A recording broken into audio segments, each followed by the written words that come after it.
Hello friends, welcome back to my channel. Gruhalakshmi ಮಹಿಳೆಯರಿಗೆ ಒಂದು ಭರ್ಜರಿ ಗುಡ್ ನ್ಯೂಸ್ ಇದೆ.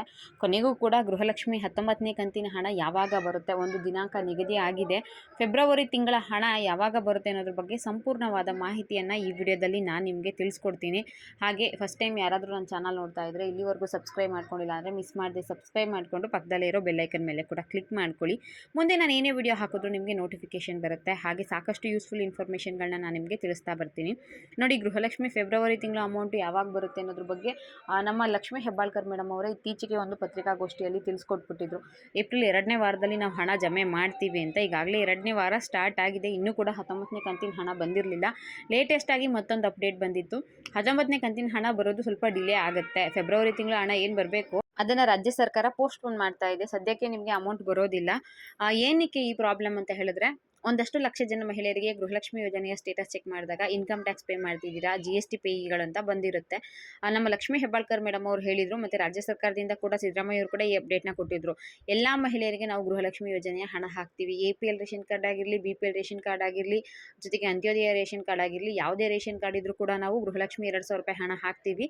ಆದರೆ ಯಾರು ಇನ್ಕಮ್ ಟ್ಯಾಕ್ಸ್ ಪೇ ಮಾಡ್ತಾ ಇರ್ತಾರೆ ಮತ್ತು GST ಫೈಲ್ ಮಾಡ್ತಾ ಇರ್ತಾರೆ, ಅಂತಹ ಮಹಿಳೆಯರಿಗೆ ಮಾತ್ರ ನಾವು ಗೃಹಲಕ್ಷ್ಮಿ ಯೋಜನೆಯ ಹಣ ಹಾಕೋದಿಲ್ಲ ಅಂತ.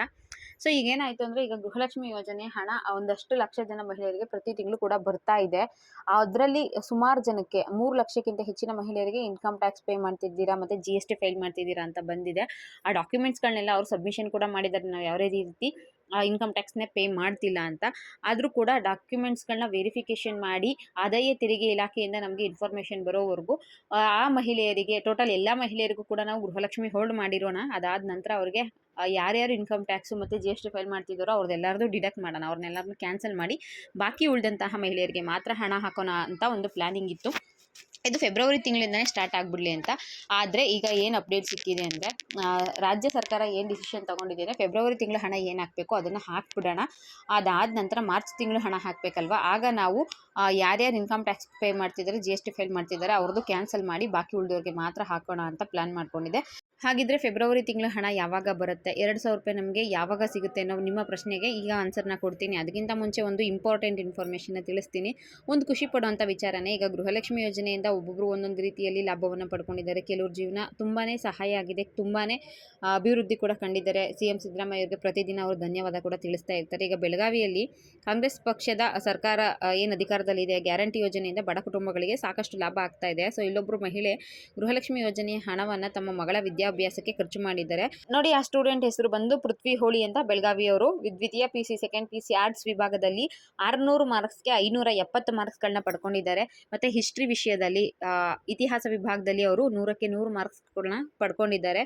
ಜೊತೆಗೆ ಇಲ್ಲಿ ಏನಪ್ಪ ಒಂದು ಮುಖ್ಯವಾದ ವಿಚಾರ ಅಂದರೆ, ಆ ವಿದ್ಯಾರ್ಥಿನಿಗೆ ತಂದೆ ಇಲ್ಲ, ತಾಯಿ ಕೂಲಿ ಮಾಡಿಕೊಂಡು ಮಗಳನ್ನು ಸಾಕಿದ್ದಾರೆ. ಗೃಹಲಕ್ಷ್ಮಿ ಯೋಜನೆಯ ಹಣ ಏನು ಬರ್ತಿತ್ತು ಅದನ್ನು ಮಗಳು ವಿದ್ಯಾಭ್ಯಾಸಕ್ಕೆ ಅವರು ಖರ್ಚು ಮಾಡಿದ್ದಾರೆ. ಇದನ್ನು TV ನ್ಯೂಸ್ ಚಾನಲ್ಸ್ಗಳಲ್ಲಿ ನೋಡಿರುವಂತಹ ನಮ್ಮ ಲಕ್ಷ್ಮೀ ಹೆಬ್ಬಾಳ್ಕರ್ ಮೇಡಮ್ ಅವರು ಆ ಹುಡುಗಿಗೆ ಒಂದು ರೀತಿಯ ಸಹಾಯ ಕೂಡ ಮಾಡಿದ್ದಾರೆ. ಏನಪ್ಪ ಅಂದರೆ, ಅವ್ರಿಗೆ ಮುಂದಿನ ಪರಿಪೂರ್ಣ ಶಿಕ್ಷಣ ಸಿಗೋದಕ್ಕೋಸ್ಕರ, ಆ ಮಗಳ ಕನಸನ್ನ ನನಸು ಮಾಡೋದಕ್ಕೋಸ್ಕರ ಅವರಿಗೆ, ಅಂದರೆ ಆ ವಿದ್ಯಾರ್ಥಿನಿಗೆ IAS ಮತ್ತು IPS ಬಗ್ಗೆ ಬಹಳ ಇಂಟ್ರೆಸ್ಟ್ ಇದೆಯಂತೆ, ಮುಂದೆ ಓದಬೇಕು ಅಂತ. ನೋಡಿ, ಈ ವಿಷಯ ತಿಳ್ಕೊಂಡಿರೋಂತಹ ನಮ್ಮ ಲಕ್ಷ್ಮೀ ಹೆಬ್ಬಾಳ್ಕರ್ ಮೇಡಮ್ ಅವರು ಆ ಹುಡುಗಿ ಏನು ತರಬೇತಿ ತಗೋಬೇಕು, IPSಗೆ ಟ್ರೈನಿಂಗ್ ಏನು ತಗೋಬೇಕು, ಅದಕ್ಕೆ ಸಂಪೂರ್ಣ ವೆಚ್ಚವನ್ನು ನಾನೇ ಕೊಡ್ತೀನಿ ಅಂತ ಹೇಳಿದ್ದಾರೆ. ಜೊತೆಗೆ ಧಾರವಾಡದ ಕ್ಲಾಸಿಕ್ KAS ಸ್ಟಡಿ ಸರ್ಕಲ್ಗೆ ಶಿಫಾರಸು ಕೂಡ ಮಾಡಿದ್ದಾರೆ. ಅಲ್ಲಿ ವಿದ್ಯಾರ್ಥಿನಿ ಪೃಥ್ವಿ ಹೋಳಿಗೆ IPS ಸೇರಿದಂತೆ ವಿವಿಧ ರೀತಿಯ UPS ಪರೀಕ್ಷೆಗಳಿಗೆ ಉಚಿತ ತರಬೇತಿ ನೀಡಬೇಕು ಅಂತ ಹೇಳಿದ್ದಾರೆ. ಸಚಿವರು ಹೇಳಿರೋದ್ರಿಂದ, ಲಕ್ಷ್ಮೀ ಹೆಬ್ಬಾಳ್ಕರ್ ಮೇಡಮ್ ಹೇಳಿರೋದ್ರಿಂದ IPS ಮತ್ತು UPS ಪರೀಕ್ಷೆಗಳಿಗೆ ತರಬೇತಿಯನ್ನು ಕೂಡ ಕೊಡೋಕೆ ನಾವು ಸಿದ್ಧ ಇದ್ದೀವಿ ಅಂತ ಕ್ಲಾಸಿಕ್ ಸ್ಟಡಿ ಸೆಂಟರ್ ಅವರು, ಅದರಲ್ಲಿ ಲಕ್ಷ್ಮಣ್ ಸುಪಾರ್ ಅವರು ಪ್ರಕಟಣೆಯಲ್ಲಿ ತಿಳಿಸಿದ್ದಾರೆ. ಒಂದು ಒಳ್ಳೆ ವಿಚಾರ ಅಂತಲೇ ಹೇಳ್ಬಹುದು. ಬಡವರ ಹೆಣ್ಮಕ್ಳು ಯಾವಾಗಲೂ ಬೆಳಿಬೇಕು ಅನ್ನೋದು ಇದಕ್ಕೋಸ್ಕರನೇ. ಆ ಹುಡುಗಿ ಸಾಧನೆ ಕೂಡ ಅಷ್ಟೇ ಚೆನ್ನಾಗಿದೆ. 570 ಮಾರ್ಕ್ಸ್ಗಳನ್ನ ಪಡ್ಕೊಂಡಿದ್ದಾರೆ. ಕೇವಲ 30 ಮಾರ್ಕ್ಸ್ ಮಾತ್ರ ಕಮ್ಮಿ ಇದೆ ಔಟ್ ಆಫ್ ಔಟ್ ಪಡೆಯೋದಕ್ಕೆ. ಒಂದೊಳ್ಳೆ ವಿಚಾರ. ಲಕ್ಷ್ಮೀ ಹೆಬ್ಬಾಳ್ಕರ್ ಮೇಡಮ್ ಅವರು ಕೂಡ ಒಂದೊಳ್ಳೆ ನಿರ್ಧಾರನ ಕೈಗೊಂಡಿದ್ದಾರೆ ಅಂತಲೇ ಹೇಳಬಹುದು.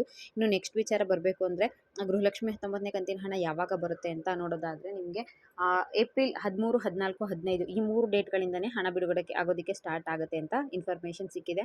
ಅದ್ರ ಪ್ರಕಾರ ನಿಮಗೆ ಇನ್ನು ಕೇವಲ 3-4 ದಿನಗಳಲ್ಲಿ ಮತ್ತೆ 2,000 ರೂಪಾಯಿ ಅಮೌಂಟ್ ಬರುತ್ತೆ. ಈಗಾಗಲೇ ನಿಮಗೆ 2,000 ರೂಪಾಯಿ ಜನವರಿ ತಿಂಗಳದು ಇದೇ ತಿಂಗಳಲ್ಲಿ ಬಂದಿದೆ. ಇನ್ನೂ 2,000 ರೂಪಾಯಿ ಫೆಬ್ರವರಿ ತಿಂಗಳದು ಇದೇ ತಿಂಗಳಲ್ಲಿ ಇನ್ನೊಂದು ವಾರದಲ್ಲೇ ನಿಮಗೆ ಅಕೌಂಟ್ಗಳಿಗೆ ಕ್ರೆಡಿಟ್ ಆಗುತ್ತೆ ಅನ್ನೋ ಇನ್ಫಾರ್ಮೇಷನ್ ಸಿಕ್ಕಿದೆ. ಈಗ ಈಗ GST ಫೈಲ್ ಮಾಡ್ತಿರೋರು ಜೊತೆಗೆ IT ಟ್ಯಾಕ್ಸ್ ಪೇ ಮಾಡ್ತಾ ಇರೋರ್ದೆಲ್ಲ ಮುಂದಿನ ತಿಂಗಳಿಂದ ಡಿಡಕ್ಟ್ ಮಾಡಿ ಆಗ ಅವ್ರಿಗೆ ಅಮೌಂಟ್ ಬರದೇ ಇರೋ ಥರ ಮಾಡ್ತಾರೆ. ಸದ್ಯಕ್ಕೆ ಫೆಬ್ರವರಿ ತಿಂಗಳದ್ದು ಹೇಗೆ ಅವರು ಅಮೌಂಟ್ನ ಹಾಕ್ತೀವಿ ಅಂತ ಹೇಳಿದಾರೋ ಅದೇ ರೀತಿ ಆ ಅಮೌಂಟ್ನ ಹಾಕ್ತಾರೇನೋ ಲೇಟೆಸ್ಟ್ ಅಪ್ಡೇಟ್ ಸಿಕ್ಕಿದೆ. ಇದಿಷ್ಟು ಇವತ್ತಿನ ವಿಡಿಯೋ ಆಗಿತ್ತು. ವಿಡಿಯೋ ಇಷ್ಟ ಆಗಿದ್ರೆ ಲೈಕ್ ಮಾಡಿ, ಶೇರ್ ಮಾಡಿ, ಮಿಸ್ ಮಾಡದೆ ಸಬ್ಸ್ಕ್ರೈಬ್ ಮಾಡಿ. Thank you for watching friends.